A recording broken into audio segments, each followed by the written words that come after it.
Hi guys, so I've always shown you what we eat at the market and every other thing we do at the market except the work that we actually do at the market. So in this vlog, you're going to be seeing how we spend the day at the market. So on this day, I visited my mother's shop at the market, and this is my sister coming to meet me because we've been apart for 2 days. For context, this is my mother's shop and she sells gari. On this day, I didn't have breakfast before leaving the house, so I got some snack for myself and my sister before we started the actual work. So somebody came to buy gari. The person has already paid for this full bag, and I had to transfer it into another bag for the customer. This is so that my mother's bag can be free for restock. My mother sells gari in bags and she also sells in paint. And this particular customer paid for one full bag. And in the other bag, as you can see, there's a nylon inside. So rain does not enter inside the gari because it is rainy season and it could be raining while the gari is in transit.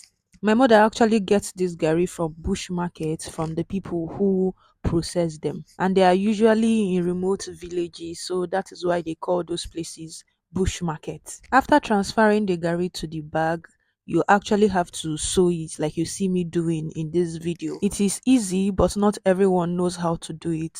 But I learned it from my mother due to many years of being in this business. We tie this gari like this so it doesn't loosen while they are carrying it, because most of the conductors can actually malhandle these bags, and if it's not tied well, then the gari will escape from parts of the bag. So my mother sold gari from this bag to someone, and this is the remaining one, so I have to pour it back into the bag. By this time it was already afternoon, so my mother got lunch for my sister. I held the bag for my mother to pour out this gari for another customer. I don't think this vlog will do justice to all we do at the market, but at least it gives you a clue. So after my mother poured the gari here, I had to bring some nylon to cover the top of the bag before I sew it. As you can see, the top of the bag is open, so I have to put this nylon on top and put it at the side so that gari does not escape from the bag before I start sewing. I asked my sister to bring the camera very close so that what I am doing can be very visible. Sometimes some customers will actually want you to measure their gari in their presence so that they will be sure that it is complete. But some customers also who already know my mother will ask her to just put for them. And in fact, when she just pours the gari for you, it's actually more. So sometimes we have to measure this gari one paint after the other until the full bag is complete. After sewing the bag, I had to buy water so I could have lunch. My mother already got me this okwa since morning, so I had to settle down so I could eat before another customer whom we will have to measure gari for comes. So the meal I'm having is called okwa, which is a local delicacy. Okwa is actually breadfruit that is processed. There are so many ways to make okwa, but this is okwa porridge and it is one of my best meals. My mother knows this, so she would usually buy me okwa most times when I come to the market.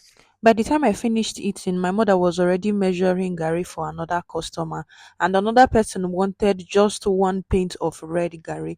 As you can see, we have red and we have white gari. So my mother put the gari in the paint and asked me to tie it for the customer, and that is what I am doing. And you know we are in rainy season. At this point it started drizzling, so we had to carry the gari inside so that the rain does not spoil them. After bringing our items inside, I also had to help our customer bring in her bags so that the rain does not spoil the contents of her bag. My mom wanted to eat, so she asked me to measure this gari that she was about to measure before the rain started. The customer wanted to buy half bag and she does not have a bag, so we have to put them into nylon bags for her.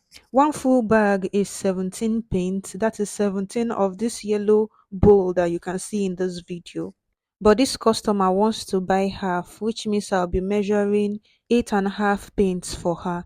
And I usually double the nylon. I get the nylon, put another one inside before I put the gari inside the nylon bag. Those in Nigeria would understand that when you double nylon like this, it helps to protect the content. In case one of the nylon tear, the other one will be there to cover up. So this is how I keep doing it until I measure the 8.5 pints. And finally, this was me measuring the half pint after measuring the first 8 pints. After tying it, I dropped it and brought the customer's bag so that I can load the gari inside.